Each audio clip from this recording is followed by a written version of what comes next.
کریم میں سب سے زیادہ زور نماز پر ہے۔ تمام قرآن کریم میں صلاۃ سے پہلے زکوٰۃ سے پہلے صلاۃ ہے، اور زکوٰۃ کا مضمون بھی پھر آگے بہت وسعت اختیار کر جاتا ہے، اس کی طرف انشاءاللہ آئندہ توجہ دلاؤں گا۔ لیکن ہر ایمان کے بعد سب سے پہلے صلاۃ کا ذکر ہے، اور تمام دنیا کے مذاہب میں جہاں کہیں بھی کوئی مذہب آیا ہے، قرآن کریم کے بیان کے مطابق نماز پر ہر نبی زور دیتا رہا ہے۔ نماز حفاظت کرتی ہے، نماز ایک ساتھ رہنے والا مربی ہے۔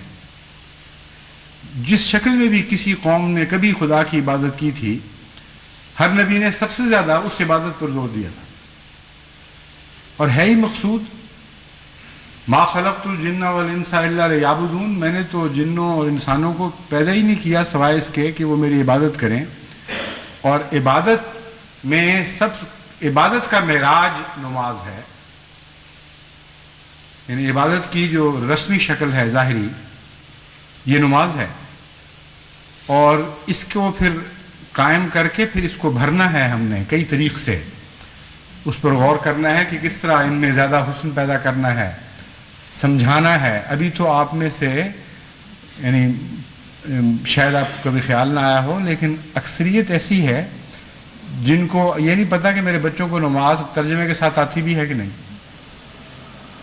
اور نہ پتہ ہے نہ خیال آیا ہے۔ اور بعض لوگ دوسروں کو ڈھونڈتے ہیں، مطالبے یہ کرتے ہیں، جن کو خیال آتا ہے وہ کہتے ہیں جی ہمارے پاس کوئی نماز سکھانے کا انتظام نہیں ہے، اس لیے ایک مربی بھیجا جائے۔ وہ سمجھتے ہیں کہ یہ مربیوں کا کام ہے نماز سکھانا اور پڑھانا، حالانکہ قرآن کریم بتاتا ہے کہ والدین کا کام ہے۔ گھر سے شروع کرو اور پھر مستقل مزاجی کے ساتھ نماز کو قائم کر کے دکھاؤ گا۔ یہ عجیب سوال ہوتا ہے، میں حیرت سے دیکھتا ہوں، اگر تمہیں خود نماز نہیں آتی تو پہلے اپنی فکر کرو، بچوں کی کیا بات شروع کی ہے؟ پہلے تو خود نماز سیکھو، اور اگر خود نماز آتی ہے تو مربی کا کیا انتظار کرتے ہو؟ جو اولین مقصد ہے انسانی تخلیق کا، وہ مقصد اس مقصد سے محروم ہو رہے ہو، محروم رہ رہے ہو، اور انتظار کر رہے ہو کوئی آئے گا تو وہ ہمیں سکھا دے گا۔ اتنے مربی نہ جماعت کے پاس ہیں، نہ یہ ممکن ہے کہ مربی دوسرے سارے کام چھوڑ دیں۔ جتنے ہیں اگر وہ سارے کام دوسرے چھوڑ دیں اور یہی کام شروع کریں تو تب بھی وہ پورے نہیں ہوں گے۔ اس لیے قرآن کریم بڑا حکیمانہ کلام ہے، وہ واقعاتی بات کرتا ہے، تو سب خیالی اور فرضی بات نہیں کرتا۔ یہ ذمہ داری مربی پر نہیں ڈالی، بلکہ ہر خاندان کے سربراہ پر ڈال دی ہے کہ تم کوشش کرو، تمہاری ذمہ داری ہے۔ حضرت اسماعیل علیہ السلام کے متعلق یہی بتایا، بڑی خوبیوں کا مالک تھا، وہ اپنی اولاد کو، اپنے اہل و عیال کو مستقل مزاجی کے ساتھ نماز کی توجہ دلاتا رہتا تھا۔ بس جماعت احمدیہ میں سب سے اہم اس وقت کام عبادت کو قائم کرنا ہے۔ نماز کو نہ صرف قائم کرنا ان معنوں میں کہ ظاہراً کوئی شروع کر دے، بلکہ اس کے اندر مغز کو اور روح کو بھرنا ہے۔ اور جب تک بچپن سے نماز کا ترجمہ ساتھ نہ سکھایا جائے، اس وقت تک نماز کے معنی انسان نماز پڑھتے ہوئے اپنے اندر جذب نہیں کر سکتا۔ ایک غیر زبان ہے، ہم سوچتے اپنی زبان میں ہیں، اور غیر زبان اگر سیکھ بھی لیں تب بھی عملاً ساتھ ساتھ اس کا ترجمہ کر رہے ہوتے ہیں، سوائے اس کے بعد میں بہت مہارت پیدا ہو جائے، ورنہ شروع میں ہر انسان جو غیر زبان سیکھتا ہے وہ بولتے ہوئے بھی سنتے ہوئے بھی ساتھ ساتھ تیزی سے اس کا ترجمہ کر رہا ہوتا ہے۔ انسانی کمپیوٹر خدا تعالیٰ نے ایسا بنایا ہے کہ بعض دفعہ محسوس نہیں ہوتا مگر عملاً یہ ہو رہا ہوتا ہے۔ اس زبان میں پہلی دفعہ خود سوچنا یہ بہت مہارت کے بعد آتا ہے۔ اسی لیے نماز پڑھنے والوں کی بھی کئی قسمیں اس پہلو سے بن جاتی ہیں۔ کچھ وہ ہیں، اور ایک بہت بڑی تعداد ہے جن کو آتا ہی نہیں نماز کا ترجمہ۔ اب ان کو ترجمہ ہی نہیں آتا تو بیچارے سوچیں گے کیا؟ پھر وہ ہیں جن کو ترجمہ آتا ہے لیکن جب تک پہلے عربی پڑھ کر پھر ساتھ اس کا ظاہراً ترجمہ نہ کریں دماغ میں، دہرائیں نہ پوری بات کو، اس وقت تک ان کو سمجھ میں نہیں آتا کہ میں کیا کہہ رہا ہوں. اور جن کو نماز آتی ہے ان میں سے ایک بہت بڑی تعداد ایسی ہے جو اتنا وقت نہیں دیتی، نماز پڑھتے ہیں اور بغیر محسوس کیے کہ جو میں نے نماز پڑھی ہے اس کا ترجمہ مجھے آتا تھا، میں نے اس کا ترجمہ محسوس کیا ہے کہ نہیں، وہ اس میں سے گزر جاتے ہیں. اور پھر کچھ اور ہیں جن کو مہارت ہو جاتی ہے، ساتھ ساتھ ترجمہ خود بخود جذب ہونے لگ جاتا ہے، لیکن ان کی توجہ بکھر جاتی ہے. نماز کے بعد بہت حصے خلا کے رہ جاتے ہیں جہاں توجہ اکھڑ گئی تھی. تو یہ ساری باتیں جو کسل کی حالت ہے اور بہت سے باتیں ہیں، یہ نماز کی کوالٹی پر، اس کی قسم پر اثر انداز ہوتی رہتی ہیں. اس لیے اگر 100% بھی ایک جماعت نمازی ہو جائے اور 5 وقت کی نمازی ہو جائے، بلکہ تہجد بھی پڑھنا شروع کر دے، تب بھی ہم یہ نہیں کہہ سکتے ظاہری نظر سے کہ نماز قائم ہو گئی ہے یا نہیں ہوئی، کیونکہ اور بہت سے مراحل ہیں. لیکن آغاز بہرحال ترجمے سے ہوگا، یعنی اس کے اندر مغز پیدا کرنے کے لیے ترجمہ پہلے سکھائیں گے تو پھر دیگر امور کی طرف متوجہ کر سکیں گے. ترجمہ سکھانے کے لیے باہر کی دنیاؤں میں اور بھی بہت سے ذرائع موجود ہیں، مثلا ویڈیو عام ہے، کیسٹس، آڈیو کیسٹس ہیں.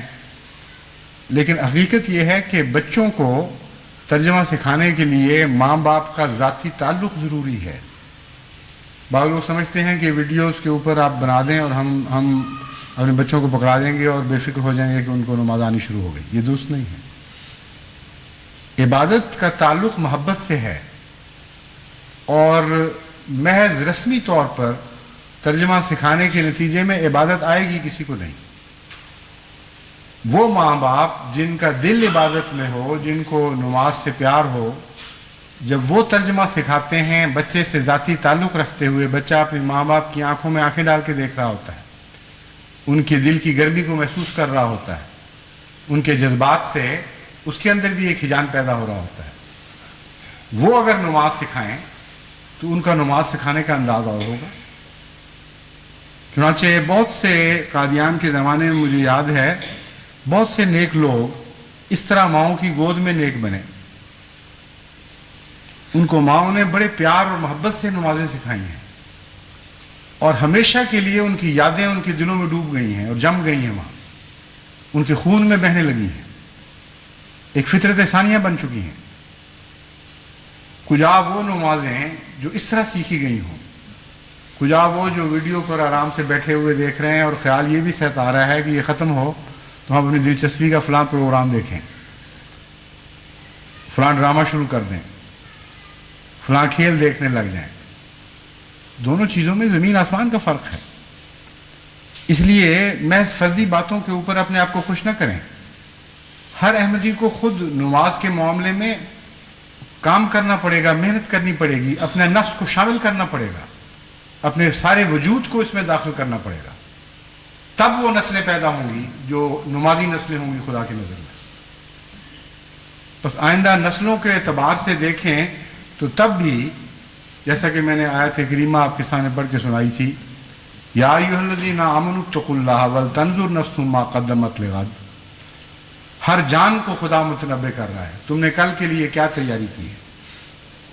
حدیث نبوی کا مضمون اسی آیت سے تعلق رکھتا ہے. قیامت کی پوچھ رہے ہو، لیکن تیاری کیا کی ہے؟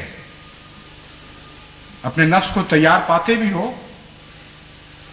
بس آج بھی یہی ہے سوال جو سب سے اہم سوال ہے کہ تم نے آنے والے کل کے لیے کیا تیاری کی ہے، کن اولادوں کو آگے بھیجو گے، اور کیا وہ خدا کی عبادت گزار نسلیں ہوں گی یا عبادت سے غافل نسلیں ہوں گی. نئے آنے والے مہمانوں کے لیے تم نے کیا تیاری کی ہے جو ذوق در ذوق احمدیت میں داخل ہوں گے.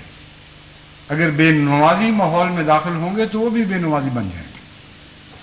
اگر ایسے نمازیوں میں داخل ہوں گے جو کھوکھلی نمازیں پڑھنے والے ہیں اور ریاکار ہیں تو وہ بھی کھوکھلی نمازیں پڑھیں گے اور ریاکار بن جائیں گے. اس لیے خاشعون جو نمازی ہیں وہ نمازی پیدا کرنے ضروری ہے. اور اگر خاشعون نہیں بنیں گے آپ تو پھر نمازیں آپ پر ہمیشہ بھاری رہیں گی اور وہ بوجھ نہیں اٹھا سکیں گے. آج نہیں تو کل وہ بوجھ گر جائے گا، آپ نہیں تو آپ کی اگلی نسل اس بوجھ کو پھینک دے گی. بس اس لیے ضروری ہے کہ نماز کو گہرا کیا جائے، اس میں خشوع پیدا کیا جائے. لیکن بہرحال جیسے کہ میں نے بیان کیا ہے، یہ تو ابھی بہت بات کی منازل ہیں. پہلی منزل بھی ہے ایک لحاظ سے کہ جب خشوع کے حالات پیدا ہو جائیں تو پھر نمازیں آسان ہونے لگ جاتی ہیں.